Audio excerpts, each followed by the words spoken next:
The morning the bank came for the Miller farm began with a silence so thick it felt deliberate, as if the land itself was holding its breath. Dawn crept slowly over the fields, pale light spilling across acres that had fed Daniel Miller's family for 3 generations. Frost clung to the fence posts. The gravel driveway, usually alive with the sounds of engines and early chores, lay still.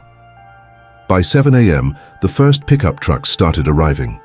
They rolled in quietly, tires crunching against the frozen ground, parking in uneven lines along the road.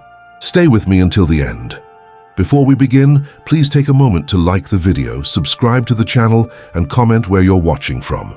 Now, let's get into it. Men stepped out with their collars turned up against the cold. They nodded to each other in low, restrained greetings. No one laughed. No one spoke above a murmur. They all knew why they were there. Daniel stood on the farmhouse porch, one hand resting on the railing his father had varnished decades earlier. The wood felt familiar under his palm, worn smooth by years of weather and touch.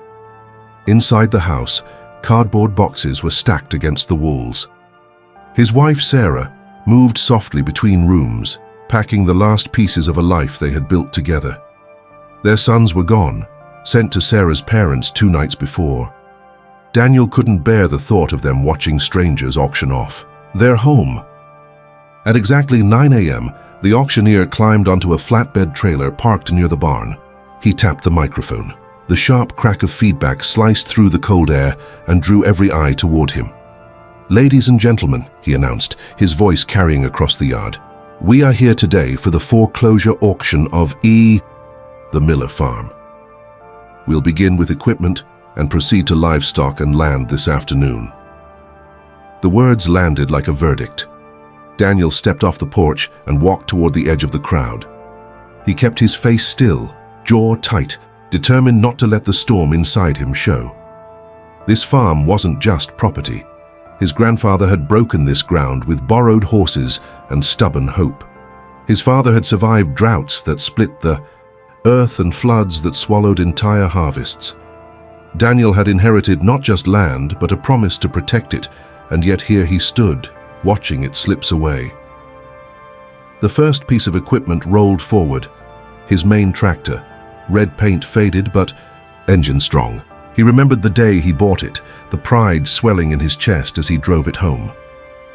The auctioneer started the bidding low, too low. Each number called out felt like a personal insult. Hands rose, bids climbed in hesitant increments. Dealers circled like patient predators, calculating resale value. Neighbors bid too, some out of necessity, others because an auction like this was impossible to ignore. Daniel recognized nearly every face. Some met his eyes with sympathy. Others looked away, ashamed to be participating in his unraveling. The tractor sold for less than half of what he still owed on it. A dull roar filled Daniel's ears. He barely registered the next items: the combine, the planter, the grain drill. Each machine carried memories of long days and longer nights, of harvests fought and won against weather and time.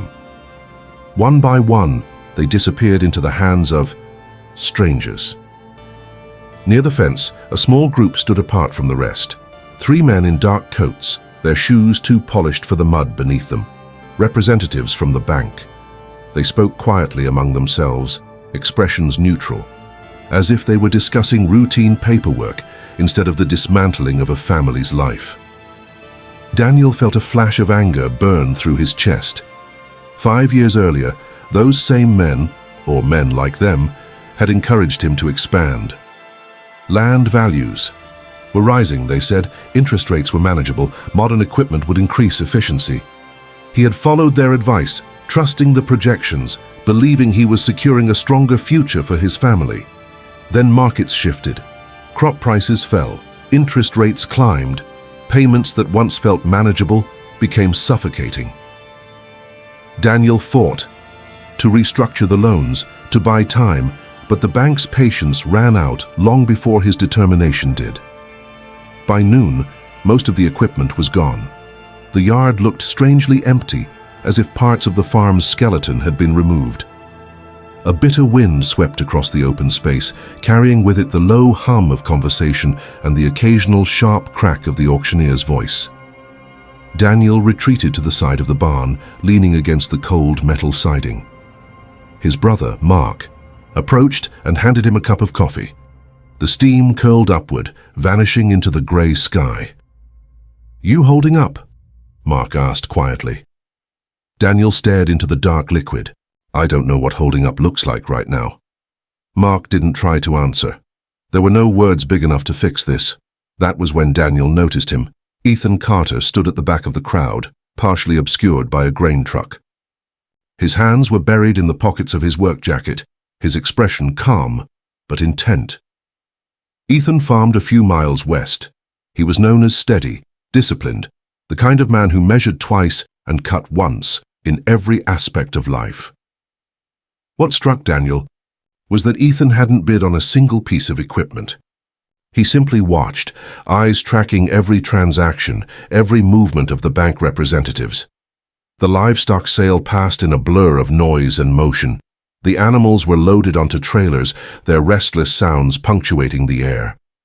Daniel felt another piece of himself fracture as he watched them go. He had raised some of those animals from birth. Letting them leave felt like surrendering fragments of his own history.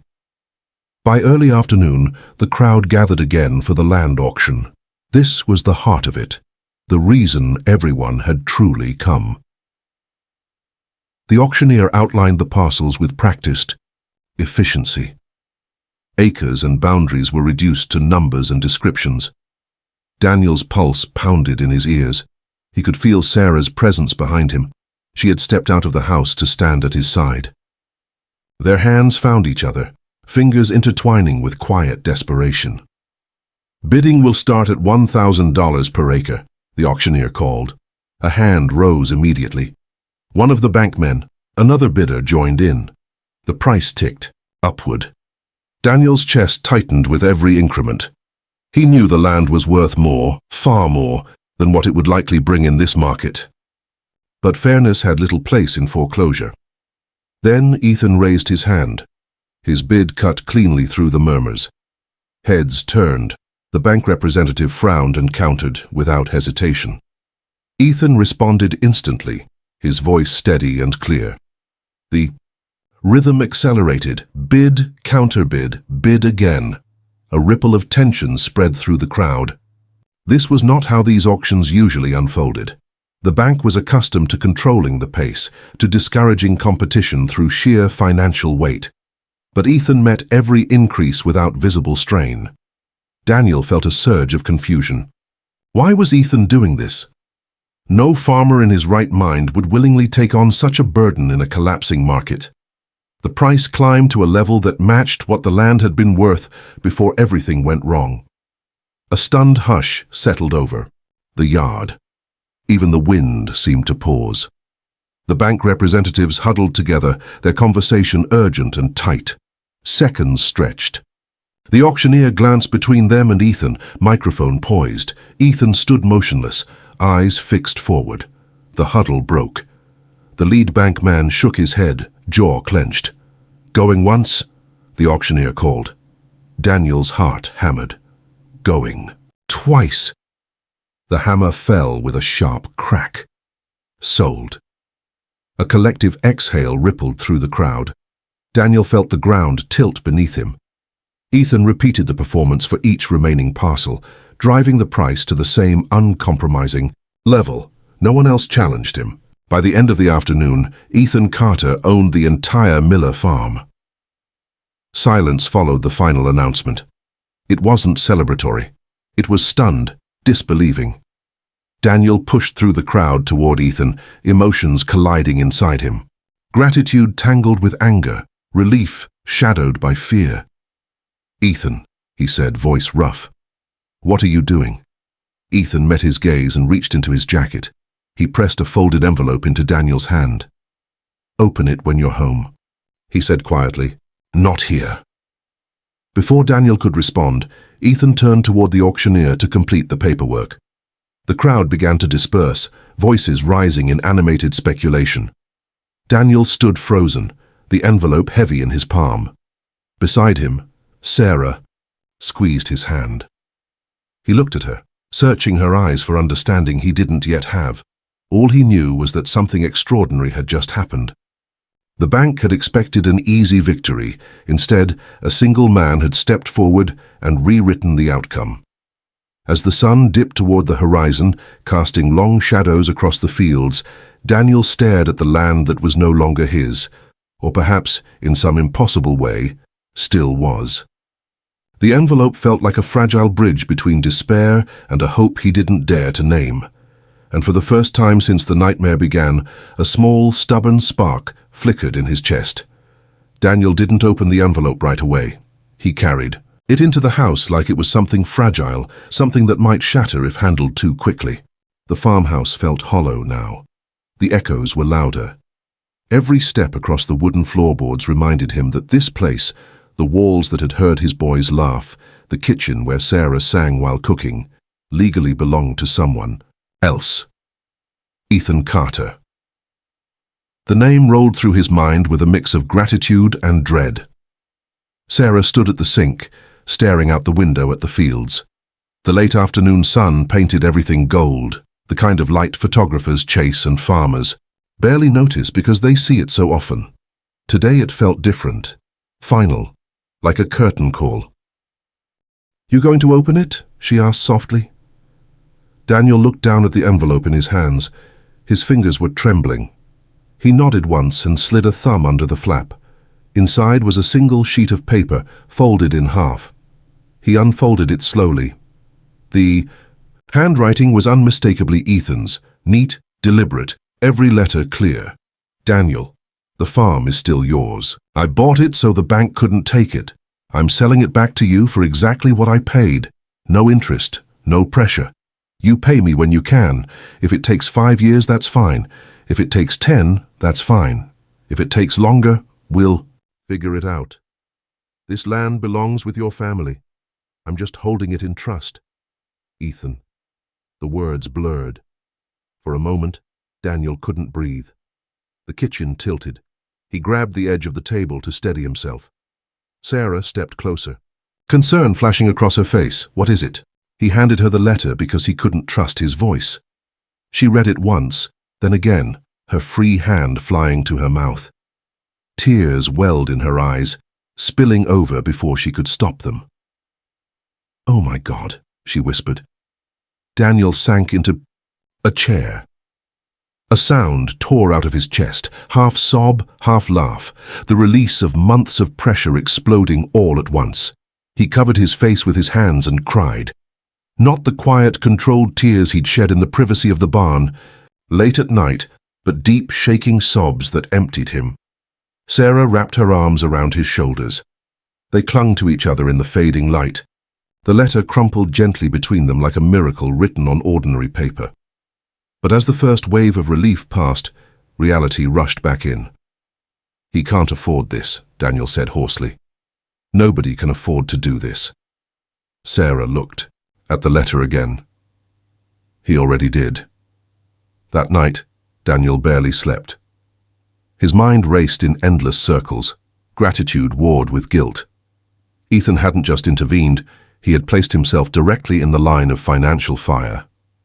In a market this unstable, one bad season could drag them both under. Before sunrise, Daniel pulled on his boots and jacket and drove west. Ethan's farm came into view through a thin veil of morning fog.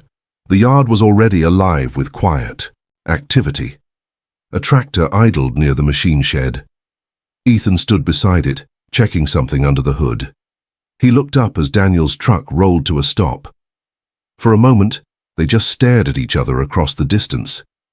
Then Daniel stepped out and walked forward, the letter folded tightly in his fist. "Why?" he asked. No accusation, just raw, honest bewilderment. Ethan wiped his hands on a rag and leaned against the tractor tire. His expression was calm, but his eyes held a weight Daniel hadn't noticed before.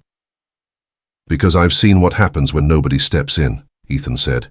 He gestured toward the field stretching behind his house. "My uncle lost his farm when I was a kid. Different crisis. Same ending. I remember watching him pack up. Remember how quiet he got after. It was like someone turned the volume down on his whole life. He never recovered from it. Not really. Daniel swallowed hard. I told myself back then, Ethan continued, if I ever had the chance to stop that from happening to someone else, I would. No matter what it cost. Daniel shook his head. This isn't a small cost. I know, Ethan said simply. And that was the thing. He truly did know. This wasn't recklessness. It was a calculated sacrifice. Over the next hour, Ethan explained what he'd done. While other farmers had expanded aggressively during the boom years, Ethan had taken a different path. He sold a parcel of land when prices peaked. He paid down debt. He saved relentlessly, living lean while others upgraded equipment and built new houses. People had questioned his caution. Some had mocked it. But Ethan had been watching the market, with a quiet, growing unease. He didn't trust the endless upward curve everyone seemed to believe in. He prepared for a correction, not knowing when it would come, only that it would. When Daniel's foreclosure notice appeared, Ethan saw the crisis he'd been bracing for. I had savings, he said. Not enough to cover everything, but enough to make the bank listen. I went to a lender who knows me, showed them my books, told them exactly what I planned to do. Daniel blinked. You told them? Every word, Ethan said. Figured. If they were going to back me, they deserved the truth. And they still approved it? Ethan nodded. The loan officer grew up on a farm. He understood. The simplicity of that answer hit Daniel like another wave. This wasn't just one man's defiance. It was a chain of quiet decisions by people who still believed farms were more than assets. I don't know how to thank you, Daniel said. Ethan's gaze sharpened. You don't, he replied. You farm. You keep this place alive. That's the thanks. In the weeks that followed, Daniel attacked the work with a ferocity born of second chances. Every sunrise felt like borrowed grace. He restructured his operation from the ground up, diversified crops, cut every unnecessary expense, took a seasonal job repairing equipment in town during the winter months. Sarah found part-time work too. They moved through their days with a shared understanding. This was their fight to honor the gift they'd been given. Word of what Ethan had done spread faster than anyone expected. Farmers from neighboring counties drove out just to shake his hand. Some came with their own stories of looming foreclosure, hope flickering in their eyes. Ethan listened to them all. He couldn't save everyone. The math simply didn't allow it. That truth weighed on him more heavily than he admitted. For every Daniel he could help, there were others slipping through the cracks. But his stand changed the atmosphere in ways that numbers couldn't measure. At foreclosure auctions across the region, banks began encountering unexpected resistance. Farmers pooled resources, communities organized. They couldn't stop the tide entirely, but they slowed it. They forced institutions to recognize that these weren't isolated failures. They were collective wounds. For Daniel, the years blurred into a rhythm of work and repayment. Each check he handed to Ethan carried more than money. It carried proof that the gamble was working. Their relationship deepened into something closer to brotherhood. They shared equipment when one machine broke down, helped each other through brutal harvests and unpredictable weather. Their families intertwined, dinners, birthdays, small celebrations that felt richer because they existed at all. There were hard seasons. Years when drought shrank yields, and Daniel lay awake staring at the ceiling, fear whispering old threats. But the foundation held. Slowly, steadily, the debt shrank. 7 years after the auction, on a clear June morning, Daniel drove to Ethan's farm with a cashier's check on the seat beside him. The air smelled like fresh-cut hay. Birds wheeled overhead. Ethan was repairing a fence when Daniel approached. Daniel held out the check. "This is it," he said. "The last payment."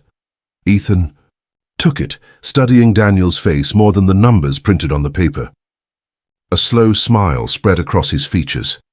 "Congratulations," he said quietly. They stood there in companionable silence. the weight of the journey settling between them. Daniel felt a profound, steady gratitude, not the overwhelming surge of that first night, but something deeper, enduring. "You changed everything for us," Daniel said. Ethan shook his head. "You changed it," he replied. "I just bought you time. You did the rest." Daniel looked out over the fields, stretching toward the horizon. The land was his again, truly, legally his, but it felt different than before, more precious, more fragile. A reminder that ownership wasn't just a matter of deeds and contracts, it was a matter of people choosing, in moments of crisis, to stand for each other. And as the wind moved softly through the crops, Daniel understood that the farm's real foundation wasn't soil or steel or money, it was trust. The years after Daniel reclaimed the deed to his farm didn't arrive with fireworks or grand announcements. They came quietly, the way most meaningful victories do. One season followed another. Crops rose and fell. Rain came when it wanted, not when it was needed. The work never stopped, but everything felt different. Every morning Daniel stepped onto the porch with a sense of awareness he'd never had before. The fields weren't just property anymore. They were a second chance made visible. He watched the sun lift over the horizon and felt a steady gratitude settle in his chest. Not loud, not dramatic, just constant. His boys grew into young men. In those fields, they learned to drive tractors before they were tall enough to see clearly over the steering wheel.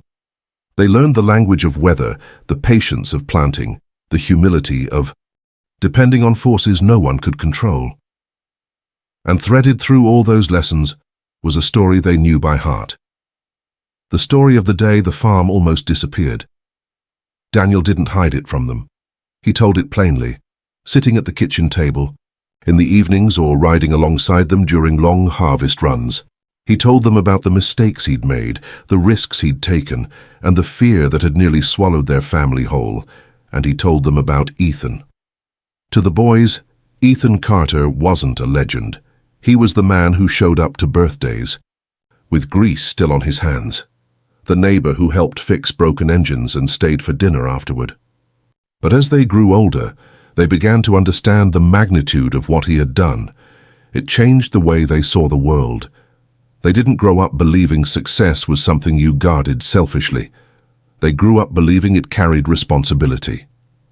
They saw every day the living proof that one person's courage could redraw the boundaries of another family's future. Ethan never treated what happened as extraordinary. If anyone tried to praise him in public, he deflected it with a shrug or a quiet joke. He insisted the real credit belonged to Daniel for fighting his way back.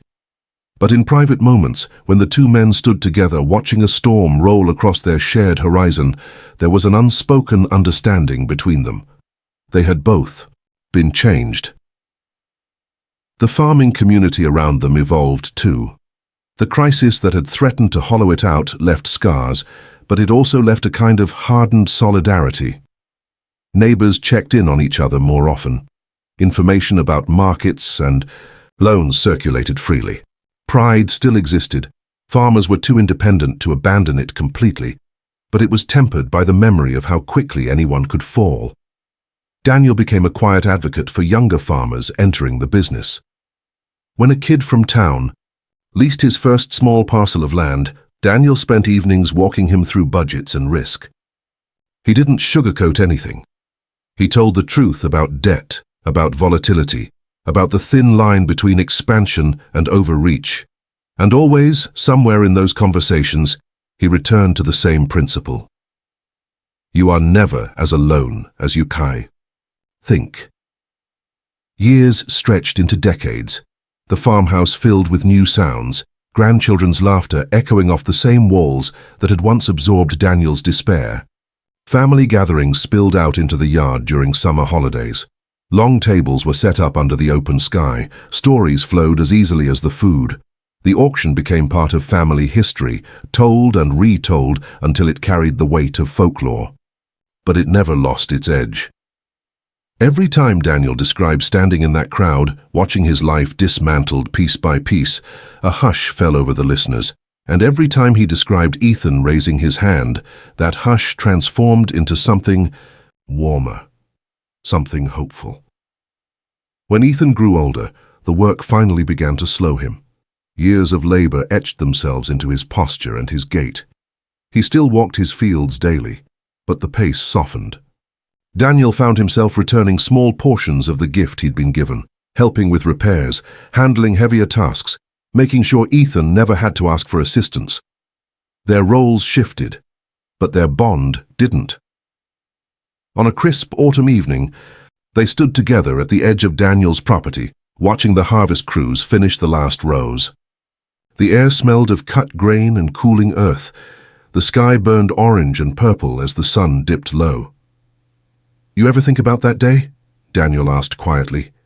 Ethan smiled without looking at him. "Sometimes." "I do," Daniel admitted. "More than sometimes. I think about how close we came to losing all of this. How different everything would look if you hadn't shown up." Ethan was silent for a long moment. "You would have found another way," he said finally. Daniel shook his head. "No, I wouldn't have. And it matters that you know that." Ethan turned then, meeting his gaze. There was no false modesty in his expression, only a calm acceptance. "Maybe," he said. "But here's the thing, Daniel. It wasn't about being a hero. It was about refusing to live in a world where we all pretend someone else's disaster isn't our concern." The words settled between them, simple and immense.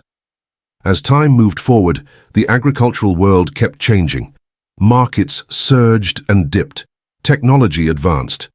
Farms grew larger, more efficient, more entangled with global forces that no single farmer could control.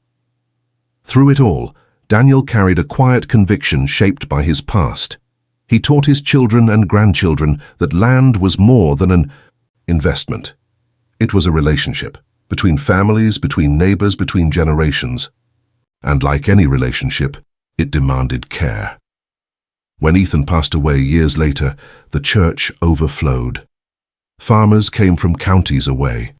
Men and women who rarely left their land except for necessity stood shoulder to shoulder in that crowded space. Stories rippled through the pews, stories Daniel had never heard, about small kindnesses and private interventions Ethan had made without fanfare. Daniel rose to speak when the time came. He looked out at the sea of familiar faces and felt the weight of what he needed to say. "There are moments," he began, voice steady but thick with emotion, "that define the direction of a life. For my family, that moment came on a cold morning when everything we had built was slipping away. Ethan stepped into that moment, not for recognition, not for reward, but because he believed we owe each other more than silence." He paused, letting his gaze sweep the room. "This farm is still standing because of him. My children grew up on their land because of him. And I know we're not the only ones who can say something like that." Ethan didn't just save property. He preserved futures. When Daniel finished, the silence that followed was reverent. Outside, the wind moved gently through the trees, carrying with it the low murmur of shared memory. The community Ethan had helped hold together stood as living proof of his philosophy. In the years after his passing, Daniel often returned to the spot where he and Ethan had watched that long-ago harvest. He stood there at dusk, listening to the familiar sounds of the farm settling into night. The weight of history pressed softly against him. He thought about the bank representatives who had once viewed this land as a transaction. Their names had faded. Their decisions had been absorbed into the endless churn of business. But Ethan's choice endured. It lived in every season the farm survived, in every generation that walked those fields, in every quiet act of neighbor helping neighbor that rippled outward from that single day. Daniel understood, standing there under the wide-open sky, that the true measure of a life wasn't found in balance sheets or expansion charts. It was found in the moments when someone chose people over profit, when they decided that another family's survival was worth personal risk. The farm stretched before him, dark and steady in the twilight. It was imperfect, vulnerable to the same forces that had nearly claimed it once before. But it was also resilient, anchored by something deeper than economics, It was anchored by the knowledge that when the worst arrived, someone had stepped forward and, as Daniel turned back toward the warm lights of the farmhouse where his family waited, he carried a quiet promise inside him, a promise shaped by gratitude and responsibility. If the day ever came when another neighbor stood on the edge of losing everything, he would remember the hand that had lifted him, and he would raise his own.